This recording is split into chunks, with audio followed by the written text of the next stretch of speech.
अध्यात्म विश्व विज्ञान यूट्यूब चैनल पर आप सभी महानुभावों का हार्दिक स्वागत समादर करते हैं।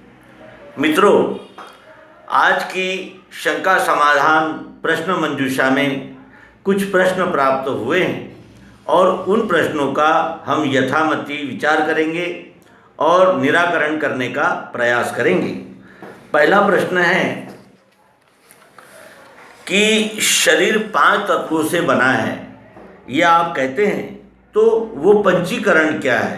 5 से ये शरीर बना है, तो 5 से कौन सी चीज़ें हैं जो 25 बन गई है? 5 से 25, और इसे ही अध्यात्म विज्ञान में पंचीकरण कहा जाता है, पंच महाभूतों का पंचीकरण।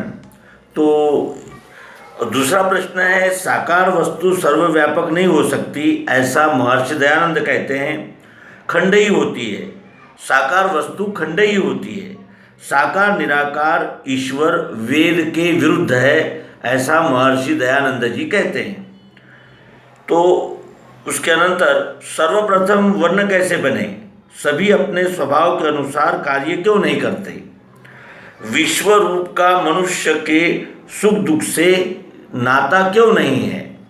तो यथामति उनके प्रश्नों का विचार करेंगे। सर्वप्रथम देखें कि ये शरीर 5 तत्वों से बना है, तो वो कैसे बना है? देखें, जड़ शक्ति से उत्पन्न होने वाले पदार्थ, जड़ शक्ति से उत्पन्न होने वाले पदार्थ यानी 5 से 25, सूक्ष्म तत्व और स्थूल तत्व। सूक्ष्म और स्थूल ये दो प्रकार होते हैं उन तत्वों के। स्थूल और सूक्ष्म मिलकर ही कोई पदार्थ बनता है।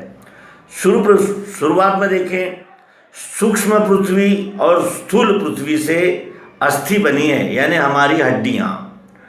उसके अनंतर सूक्ष्म पृथ्वी से और स्थूल जल से शुक्र बना है, यानी हमारा वीर्य। सूक्ष्म पृथ्वी और स्थूल तेज से बनी है क्षुधा, यानी भूख। सूक्ष्म पृथ्वी और स्थूल वायु से चलन नामक क्रिया बनती है, चलन यानी चलना। और स्थूल पृथ्वी और स्थूल आकाश से, सूक्ष्म पृथ्वी और स्थूल आकाश से काम नामक विकार होता है। काम अर्थात इच्छा। सूक्ष्म आप और स्थूल पृथ्वी से मांस बना है, हमारा मांस। स्थूल आप और स्थूल जल से शोणित अर्थात रक्त, खून, ब्लड। सूक्ष्म आप और स्थूल तेज से तृषा अर्थात प्यास। सूक्ष्म जल और स्थूल वायु से बना है चलन। चलन का अर्थ होता है वलन, वलन का अर्थ होता है मुड़ना। स्थूल यानी सूक्ष्म जल और स्थूल वायु से वलन यानी मुड़ना, और सूक्ष्म वायु और स्थूल आकाश से क्रोध। सूक्ष्म तेज और स्थूल पृथ्वी से त्वचा। सूक्ष्म तेज और स्थूल जल से लार। सूक्ष्म तेज और स्थूल तेज से आलस्य। सूक्ष्म तेज और स्थूल वायु से प्रसरण। सूक्ष्म तेज और स्थूल आकाश से लोभ नामक विकार निर्माण होता है। सूक्ष्म वायु से और स्थूल पृथ्वी से नाड़ी बनी है हमारी। सूक्ष्म वायु और स्थूल जल से मूत्र बना है। सूक्ष्म वायु और स्थूल तेज से निद्रा बनी है, निद्रा अर्थात नींद। सूक्ष्म वायु और स्थूल वायु से आकुंचन। सूक्ष्म वायु और स्थूल आकाश से मोह। सूक्ष्म आकाश और स्थूल पृथ्वी से रोम अर्थात जो बाल है हमारे शरीर पर। सूक्ष्म आकाश और स्थूल जल से स्वेद अर्थात पसीना। सूक्ष्म आकाश और स्थूल तेज से मैथुन।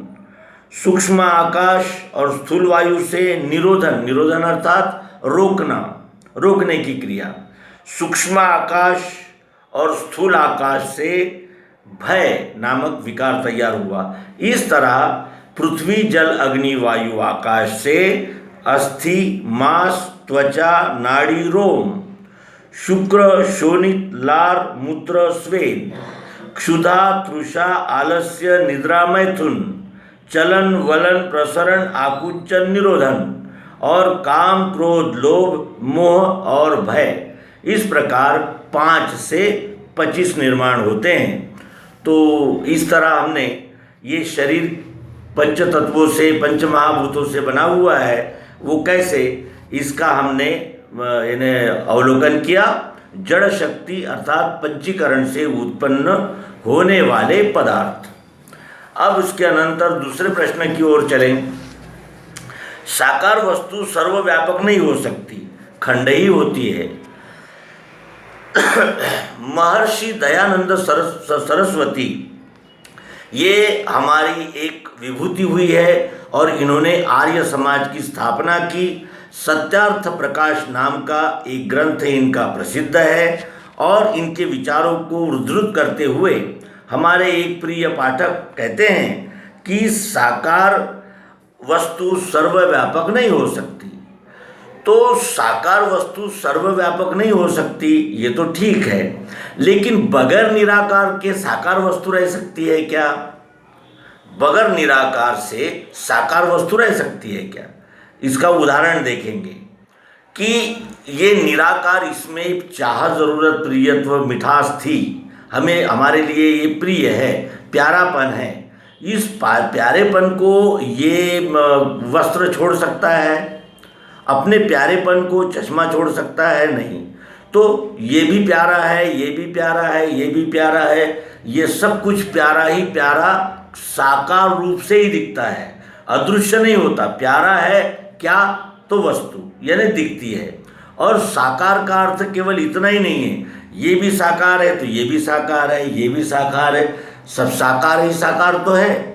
तो साकार में खंड नहीं है। देखने की दृष्टि अगर हमारी खंड खंड की है तो भी ये हम इस कुर्सी से जुड़े हैं, कुर्सी पृथ्वी से जुड़ी है, पृथ्वी दीवार से जुड़ी है, दीवार खिड़की से जुड़ी है, खिड़की शहर से जुड़ी है, शहर जिले से जुड़ा है, जिला राज्य से जुड़ा है, राज्य देश से जुड़ा है।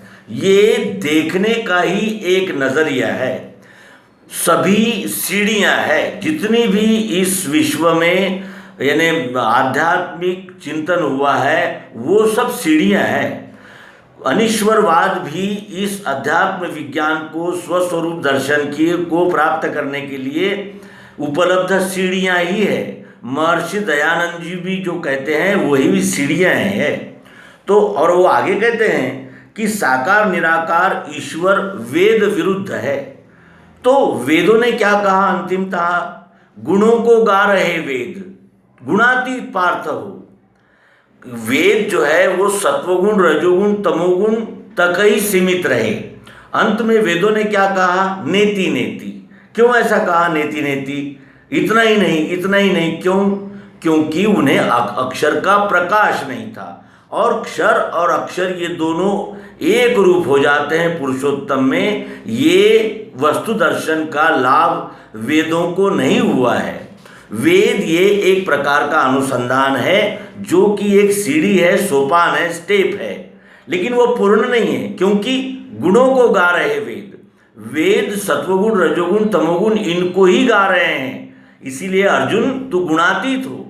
जो गुणातीत हो गया है उसी को गुण लीला का पता चलता है, और वही जान सकता है कि ये अनंत प्रकार से रूपांतरण होने वाला यह जगत, यह विश्व ही परमात्मा है। क्योंकि जो दिख रहा है वो साकार है, जिसको देखना पड़ता है वो निराकार है, और दोनों मिलकर ही तो पूर्ण बना हुआ है। इस तरह तो साकार निराकार ईश्वर वेद विरुद्ध है। वेद को पता ही नहीं है। वेद एक संशोधन है, एक अनुसंधान है। वेद भी अंतिम सिद्धांत नहीं बता सके, और यही सद्गुरु की महिमा है कि उन्होंने वेद, उपनिषद, शास्त्र और अनेक प्रकार के ग्रंथ, धर्म ग्रंथ, इन सभी का समन्वय सर्वांग योग युक्ति में करा दिया, और यही सद्गुरु की महिमा है। उसके अनंतर सर्वप्रथम वर्ण कैसे बने? सर्वप्रथम वर्ण कैसे बने? जब ये सृष्टि निर्माण हुई तो वर्ण कैसे बने? तो जैसे अब इसके लिए एक उदाहरण देखेंगे कि जब यानी आम का पेड़ जो है वो नीम के पेड़ जैसा नहीं है, और नीम का पेड़ बबूल के पेड़ जैसा नहीं है। तो ये उनको नीम किसने बनाया अलग से, और बबूल किसने बनाया? सभी कुछ सृष्टि में ही है। उसी तरह ये मनुष्य सब कुछ जितना भी यानी ये सृष्टि का व्यापार है चार खानी का, ये सब इसी विश्व में है। अब ये गुण कैसे धारण होता है? हम जिन कर्मों की आसक्ति रखते हैं या हम जिन कर्मों में प्रेरित होते हैं उन्हीं कर्मों में हमारी आसक्ति होती है, और हम उन्हीं कर्मों में अधिक से अधिक रत होने लगते हैं। और कर्म से गुण बनता है, यानी कर्म से स्वभाव बनता है, और स्वभाव ही तो गुण को धारण करने का मूल कारण है। यानी गुण से स्वभाव और स्वभाव से कर्म। तो जिस जीव यानी जैसे हम देखें कि पृथ्वी जल अग्नि वायु आकाश, इन पंच महाभूतों से शब्द स्पर्श रूप रस गंध बना है। ये पंच तन्मात्राएं बनी है। अब कोई शब्द को आसक्त हो गया, कोई रूप को आसक्त हो गया, कोई स्वाद में आसक्त हो गया, तो ये अपनी अपनी रुचि के अनुसार हुआ। उसी तरह कोई सत्वगुण की ओर जिसकी प्रवृत्ति बढ़ गई, कोई रजोगुण की ओर बढ़ गई, कोई तमोगुण की ओर बढ़ गई, क्योंकि सभी के स्वभाव सरीके नहीं हो सकते। जैसे बिजली तो एक ही है, लेकिन जब वो 100 के पावर में जाती है या 10 के पावर में जाती है या 50 वैट के पावर में यानी बल्ब में जाती है, तो उस प्रकार से प्रकाश देती है। उसी तरह जिस गुण का, जिस स्वभाव का, जिस वर्ण का जीव होगा उसकी प्रवृत्ति वैसे ही बढ़ती रहेगी। और इसी तरह ये वर्ण निर्माण हुए हैं, और वर्ण को निर्माण होने में 3 गुण ही मूल रूप से कारण है। इसके विषय में हमने विस्तार से एक एपिसोड प्रस्तुत किया है। कृपया आप गुण और उनकी लीला यह एपिसोड देखेंगे। सभी अपने स्वभाव के अनुसार कार्य क्यों नहीं करते, यानी इनका आशय यह है कि सभी एक ही जैसे कार्य क्यों नहीं करते। वो इसलिए नहीं करते कि जैसे 4 प्रकार के खिलौने हैं और चारों में हमने बैटरी चढ़ा दी तो क्या होगा? एक जो हेलीकॉप्टर है वो उड़ेगा, जो रेलवे इंजन है खिलौना वो चलने लगेगा, और जो यानी बंदर है वो अपना यानी हाथ पीटने लगेगा। यानी जैसे जो जिसमें गुण स्वभाव है वैसे ही वो कार्य करने लगेंगे।